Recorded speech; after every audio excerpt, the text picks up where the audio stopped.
on the OnGood platform. And finally, of course, is the social aspects, whether it's Facebook, Twitter, others. Those sorts of functionalities are available on your profile page. You can either link to existing accounts, or you can leverage such tools and run everything off of your profile page. Next slide. So again, how is OnGood helping an NGO? We're helping by establishing credibility, the validation process, and weeding out those who may be performing fraudulent activities online. We'll help you be found, the searchable directory, and again, that's both be found within the community, those with shared missions, and it helps donors find you. So those who want to support your mission in some way can use the directory. Raising money goes to the donor issue. The validated space engenders trust, and therefore helps the OnGood participants raise funds. And finally, and perhaps most importantly, is connecting to others. Within the community, there's a tremendous need to be connected, well connected. One's reputation is everything. The trust it engenders is everything. The OnGood platform pulls together all these pieces in one place. So finally, just closing for us, the tagline is "Become part of the story." All right, so OnGood is a storybook full of some wonderful stories. The slide with the various early adopters is just a very, very small snapshot of the folks who are in there, and we hope more will become part of OnGood and help tell their stories. We will make these presentations available. In fact, we have, my colleague Nicole has brought some goodies to include a zip drive, or a flash drive, pardon. Anybody who's interested in the NGOs, we also have a promo code running, so you're welcome to help get in there and register. And we also want to mention the various partners that we've already established. We have an event coming up on the 3rd of March. Heather Mansfield, who many know, very, very well-known speaker within the NGO community. She'll be presenting the 10 social media strategies for engagement to inspire donors. The web address that you can click through to get to it, again, that's on March 3rd. Questions? Thank you. We'll put the decks up on March. Thank you, Dave. Thank you very much. I'm extremely happy about these two presentations because they really address the direct and practical approach, and I will make sure that these two presentations will go online and seen as much as possible. But to the questions, ladies first. All right, I have two questions. Thank you, Paul. My first question is for the organizations that were displayed who have already joined the ONG community, particularly the traditional ones that we might be most familiar with, who already owned a .org. I'm curious to know whether or not they're still using the .org in their branding and it's redirecting to .ong or .ngo, or if they've actually changed their branding to include their domain name as a .ngo. That's my first question. Okay. My second question is, I think that directory, the idea of staying connected, is a fabulous component and a big piece of community building, which is so critical in the NGO community. But I was wondering how and if, or if and how, you're marketing the directory beyond NGOs so that members of the public, maybe even the private sector, would know this is the place to go. So I can do Go to our two. Director of Marketing. So the first question, as always, it's not simple. So Médecins Sans Frontières, for instance, has msf.ngo that resolves to msf.ngo. They also have msf.org that resolves to .org as well. So they're using both. So we're actually putting a program in place to work with some of these big NGOs to actually start using it in circumstances that works for them. msf.ong goes to their French site, as an example. So they are starting to use that just for France, because ONG is something that, particularly in France and Brazil, has a lot of potential as well. Some of the other big ones are absolutely redirecting it. But that program is one of the things that we and Brian Cute is focusing on working with these, not necessarily converting their main site, but it could be a campaign, it could be a certain cause, that sort of thing. To your second question, once we get critical mass, we absolutely have plans to do opposite sort of marketing, so consumer marketing, mass marketing, so people get to know what a .ngo means. To be honest though, getting one of those big NGOs using it is probably better than any marketing I can do, in that, you know, if a big name use it, people will actually start to ask. And indeed, if we can get them to promote what .ngo means, I think that's better for everyone as well. So a key thing that we've been doing is working with the community. I think, you know, from Paul's slide on that, over the last 3 or 4 years, the amount of investment in the community and the webinars and everything, it's one of the reasons I joined the company, actually. It was really investing in your customer base. James, you are next. So I have a question from the chat room, actually. So this is not my question. It's from Rudy Baznik, and he asks, what are the top 3 issues NGOs encounter when they want to get a domain name? Hi, Rudy. So I think the question would sort of get to what Lori's question. It depends who the NGO is. For those that are well-established and well-funded, odds are quite good that they've had a name, probably in .org, for quite some time. So convincing them of the value in joining the OnGood community, using NGO as that online identifier, and to Tony's point just a moment ago, there may be a hybrid approach that they will want to pursue. For many others, especially smaller organizations, and in particular in the global south, Africa, subcontinent, and Southeast Asia, the opportunity NGO brings is that they can get their name, and it can be perhaps the acronym, the shortened version.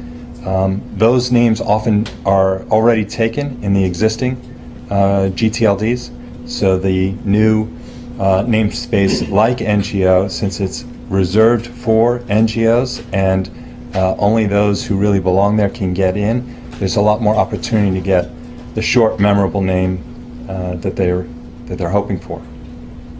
Thank you.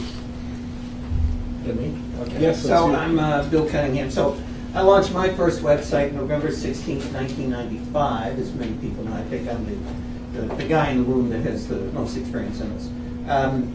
How will you work with the transition? I got a bunch of questions. You know, my training is in economics out of the University of Chicago.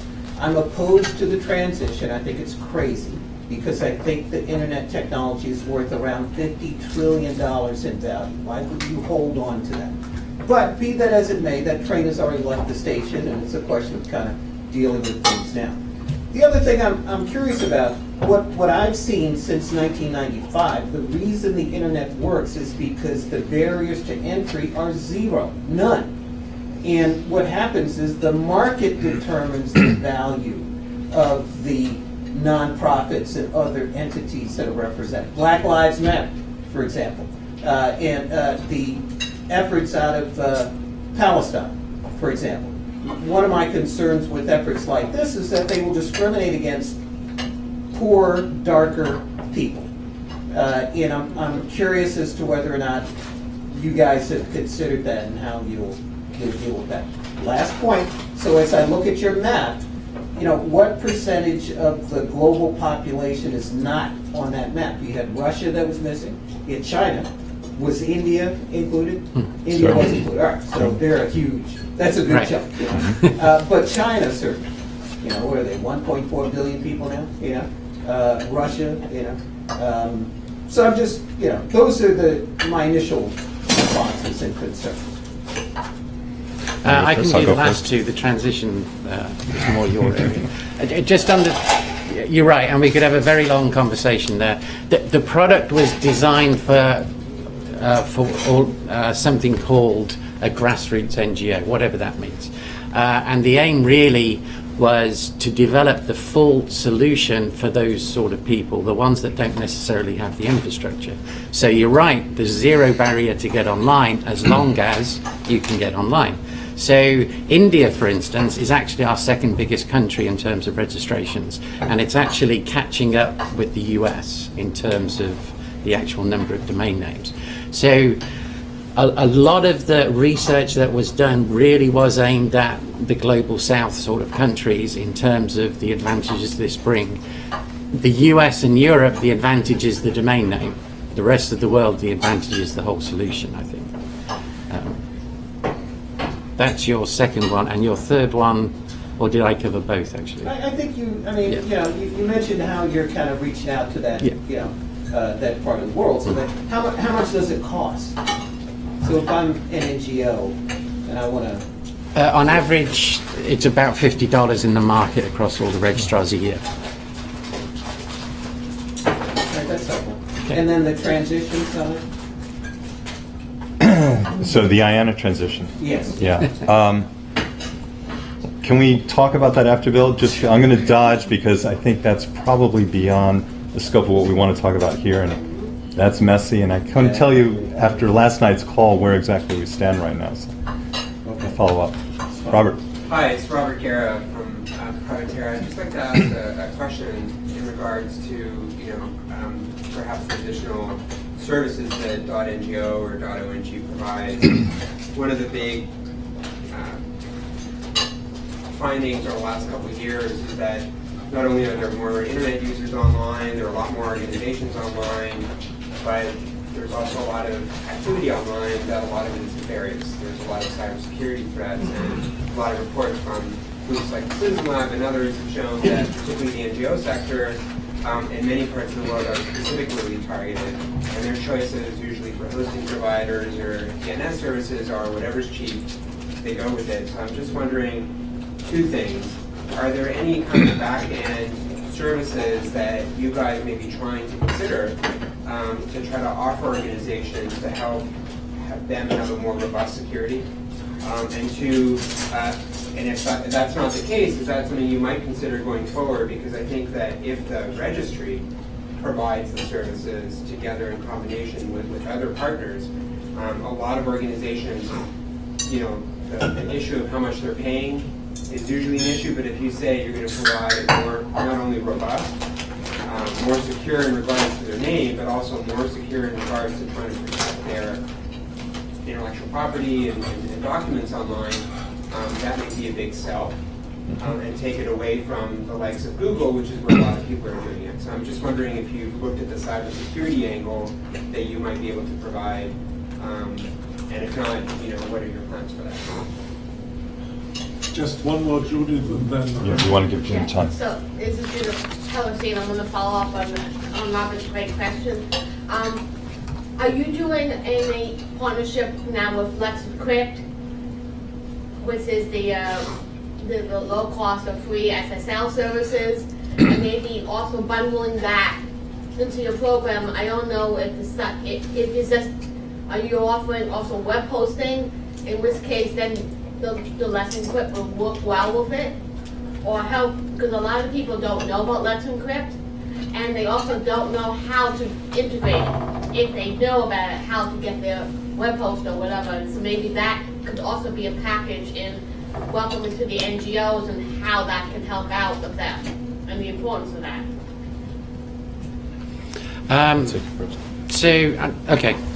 To that point, and I think it cuts across the first one. Sitting in Reston, we don't know what the drivers are in India or Kenya and that sort of thing. So one of the things we're really trying to do is work with local partners that understand the local markets. And we're assuming those local partners, or part of it is those local partners offering the web hosting, any other security stuff. And what, interestingly enough, one of the things we found, particularly in India, is content. A lot of these NGOs need people to write content for them to put onto the website for it to be secure and stuff. So it's very much a partnership for that piece. In terms of expanding the portfolio, Paul can talk to that in a minute. We are actually reaching out to foundations as well to see if we can take what OnGood is and bundle it with some other things in terms of training and other web services to actually give a full solution to get the NGOs online. A lot of the villages we meet in India, for instance, aren't even connected via mobile, let alone via broadband. And I think that's an opportunity there to do a complete bundle to give them a solution. Yeah, and just to wrap up, Tony makes the key word in all of this is partnerships. So in coming to market with the product, we had to establish we talked about the 4 key pain points, and what is the critical things that must be there from day one. That's what we have right now. Moving forward, we've been in the marketplace about a year, partnerships with any service providers, whether there are local partners, folks on the ground that can bring the services specific to those market needs, or strategic partners that we would operate with at the registry level to bake into the service as a whole. All of that is, we're very open to opportunities, and in fact have a pretty aggressive plan this year to reach out and start establishing partnerships, beginning with foundations, but any particular service provider, they are on the agenda moving forward. Thank you very much. And once again, that was, I think, a very important presentation. Okay, sure. For us to understand. I just hope that it won't be the last one inside the Pathfinder. And now we've got another premiere, the first provider. And we are talking about James Gorman, Director of Strategic Relations and Technical Standards of Affiliates. So, James, all yours. Thank you, Klaus, and thank you to everyone making your way down here in this cold rain to Washington. And for those of you who are watching this on stream, you're fortunate to be sitting at home or maybe in your office with a nice warm cup of coffee. So I'm going to talk a little bit today about protecting your domain name. Next slide, please. I'll introduce myself and a little bit about the company that I work for. There are 3 main messages that I want to pass on to you. There's some details that are sort of inside of that. I directly want to give you some advice and explicit suggestions that you can take, things that you can do to help yourself and help your domain name. Low-cost items, and some of them are free, in fact, which I figured was exactly the right thing for the kind of target audience that we have going on here. Okay, so the next slide. First, a little bit. This is about Affiliates, my employer. We are one of the largest global registry service providers. We're fortunate to be a partner with PIR, in fact. As Paul had mentioned, we are the back end for the .org registry and for NGO and ONG.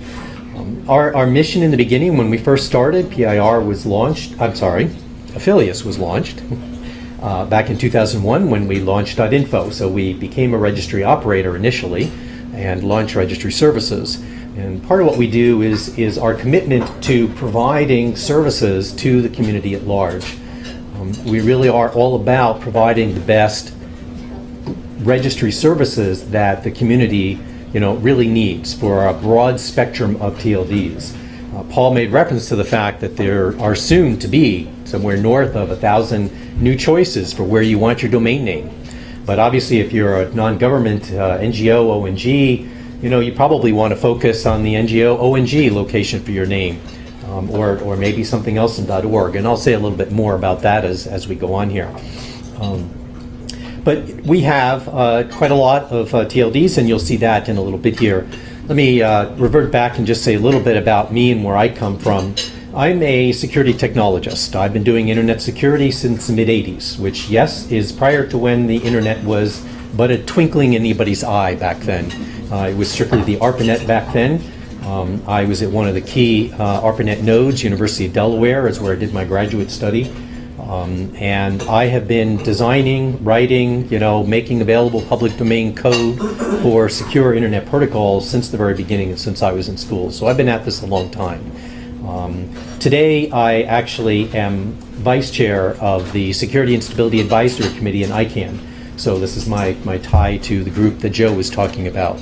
So for folks who are very interested in being a part of the community that is responsible for domain names and assigned numbers, ICANN is the place to go. PIR is certainly an exemplary example of an active participant in terms of a registry operator and TLDs there. And again, our goal at Affiliates is, committed to providing for the community, what the community needs, not trying to be specific and trying to make sure that we serve as much as we can and to all that we can.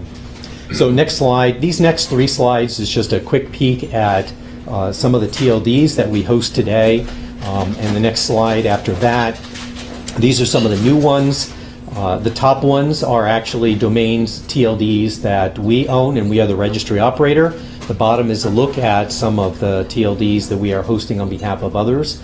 And the last slide here is a look at all the brands, or at some of the brands that we host. And good, she's keeping up with me. I can't see the slides as they're displaying here, but Nicole is right on. So this is good. Okay, so next slide. First message, why protect your domain name? We've kind of heard some of this along the way here. PIR was doing a really good job of talking about, when you're marketing, when you have your domain name, it represents you. It's a picture of you. It is your image. And in fact, what you're doing in creating a domain name is you ultimately are building your own credibility and relevance, because it is the index that'll be used in search engines and throughout the internet.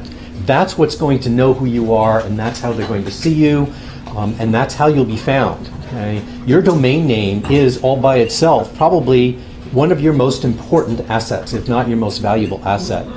And I say that, and I want to emphasize it a little bit, because I think that people forget that and they miss that. The large companies know this. I mean, you look at the Amazons, the Apples, and Microsoft of the world, eBay and those kinds of things. They all know what their domain name means to them. But I think that the little companies often forget that your domain name really is analogous to any brick and mortar building that you might have, and consider the value that that tangible asset has. And you really have to think about your domain name in that way. So I'm going to focus here on a few things that you can do to help you protect that are good for you, even when you're just starting out. The last point about your domain name to keep in mind is the internet never forgets. Okay, and so on that note, moving to the next slide, there's this question of what's in a name. What name should you pick if you don't already have a name? And the question was asked over here earlier about, well, what if I already have a name, but I want to get involved in NGO ONG? So now I'm going to have multiple names. Okay? How do I choose those names, and how do I pick them? And the observation that I want to make for people is you shouldn't be thinking in terms of one name. You actually should go into this thinking about the fact that you're going to have lots of names. And you probably will. You'll have different names for different purposes. You'll have a name based on your geography, your mission, or projects. You should consider and think about the fact that you ultimately will have a portfolio of names. And I'm going to talk a little bit for reasons why that's probably what you want to do and what's going to matter to you. So moving on to the next slide. If you're going to buy a name and you're going to have a portfolio of names, one of the things to think about is the registrar that you're going to use. Now, for most generic TLDs, you're going to have a choice of registrars. There are thousands of accredited ICANN registrars, and there's another couple of hundred that are only associated with ccTLDs. They're not required to use ICANN accredited registrars. But not all registrars serve all TLDs. Not all TLDs want all registrars. So there's obviously a relationship that one has to look for. But given that there's so many, there's quite a market out there for TLD, for registrars. And you should take some time to think about who you want to use. And you might want to have more than one. The important thing is the registrar is the first line of defense in protecting your domain name. That's the most important thing to think about. And so you need to think about what kinds of things do you want to do with your domain name, and you should look for registrars that sort of are headed in that direction and offer those kinds of services. A couple of specific things for you to think about when you're doing your domain name is make sure you actually own your domain name. And I put this up here because it's common for especially small people, small organizations, they use a consultant to help them get started. They go find some other person who's going to help them buy the domain name and do things for them. Well, not all of these consultants are especially diligent about this one little detail. They'll go and they'll register your domain name for you. They'll set up your stuff for you. They'll get you going. But oh, by the way, nobody paid any attention to the fact that they are the registrant, not you. And they own your domain name. And I've seen this happen. This has happened several times. All the time. Yes, okay. It's actually something to pay attention to. It's good to use a consultant if you want a one-off person to help you. There's nothing wrong with that, okay? But make sure that you tell them and you work with them to ensure that you own that name, okay? That's a free thing that you can do to protect yourself. Another thing to think about is multi-factor authentication. One of the things that this gets to is registrars, like all of us, are just a business, and they're going to practice their own best practices for how to protect their logins and the data and information that they have in their organization. But if the internet has taught us anything, if you pay attention even to department stores and retail customers, you know everybody gets hacked. We all have problems, accidents happen, you know, those kinds of things. And so you need to protect your access to your registrar account. That is critical. If somebody can get access to that account, they can take your domain names, they can take your portfolio. There's all kinds of things they can do to you. It behooves you to put the little extra effort into that particular account. And using two-factor authentication, multi-factor authentication of some sort, is absolutely essential. And you should make a point of making all that work for you. Okay? It's okay for passwords to be one of those things, but you want a second level that goes with that. Right? I mean, passwords are not in and of themselves a bad thing. Passwords are a bad thing because they are universally mismanaged. Okay? That's the fundamental problem. And you have to build something around them in order to protect yourself. That's what's going on. Another critical thing that you can do to protect your domain name with your registrar is your email address. Use an email address for your contact information that does not match the domain name that you're using to register it. Okay? This is critical. Why does this matter? Because if somebody should hack into your registrar account, what's the first thing they're going to do? They're probably going to change your DNS services, and they're going to redirect them somewhere else, which means they're going to get your email addresses redirected. All of your email is going to get redirected and go somewhere else. And once they do that, they have an open door into everything else that's going on. Because even when you do, forget password things for other sites, or if the registrar wants to confirm actions with you, they're probably going to use the email address to confirm those actions, right? And now that your email is never coming to you anymore, because they've taken it. So what you do is you separate those two things and you ensure. So using a free account, a Gmail or Hotmail, any of those Microsoft things, or Yahoo, I mean, that's a good idea, and it's something that you really should think about doing. Okay. And the last point down here on this slide is about making sure that your points of contact in your registration, this goes back to using your consultant from before, use different email addresses. I appreciate that you're a one-person operation. Okay, so it's probably just you anyway, so all of the contacts are you. The admin contact, billing, administrative, all those things. But it's in your best interest to use different email addresses if you can. And since you can get free email addresses and get a lot of them, and have one that's not part of your domain name, use a different one so that you have a way to double check. And this is important for escalation reasons, right? When your registrar is reaching out to you and renewals are trying to happen or other issues are happening with your domain name, they're going to reach out to different contacts at different points in time. And you want a way to make sure that those get through, even if something happens to one of them. Now, I see, Judy, you have a question? You want to ask something quick? It's a quick question.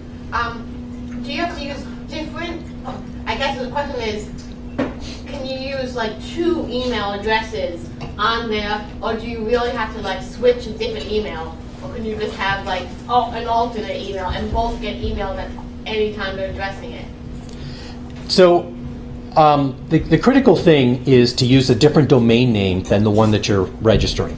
Right, Okay. That was my question. And then past that point, you could have all of your contacts at Gmail, for example, but I would actually suggest that you use different email addresses at Gmail if you can. Okay, you should actually separate them. No, I guess the question is not one email. They have alternate, so they email it in two places, as opposed to remembering which one was in which area. If you put both down, like one that's not one in your domain and one is outside your domain. Well, I would recommend not having one in your domain at all. Okay. If you want to have more than one, have them outside your domain. The point is, if it's inside your domain and somebody has hacked into your account and they're trying to take it, they're going to do stuff in the middle of the night when you're not around to answer the email, and then they'll take it over, it'll all be gone, and they'll change it, and then it's gone. Whether or not you can put multiple addresses is kind of a registrar issue. You'll need to see what they let you do or don't do. Next slide. So that's my first main point. The second main point here is about the fact that security is all about boundaries, and not all boundaries are alike, and we get that. Not everybody needs a high security kind of operation. I mean, for ourselves, myself at Affiliates, we run a very, high-end kind of operation. ICANN runs a fairly high-end operation too. They're a root server operator, and as part of their, root server operations, they run a very, contained and tightly controlled, and they're also the owner of the root key for DNSSEC, okay, for security in the DNS. Very, very high security operation, all right, that they do. But they invest a lot in that, and it's necessary. Most of us don't need many things, and you see this nice rusted wall here behind me, corrugated iron cardboard wall. You know, it's enough of a boundary for what it needs to be. And this is something for you to think about too. You don't have to, moving on to the next slide, you don't have to use high security. There's a certain level of appropriate protection which is going to work for you and is going to take you really far. Okay, so for example, just as I was saying before about using different email addresses, multi-factor authentication, you know, that's a bar, okay? And it's a good bar.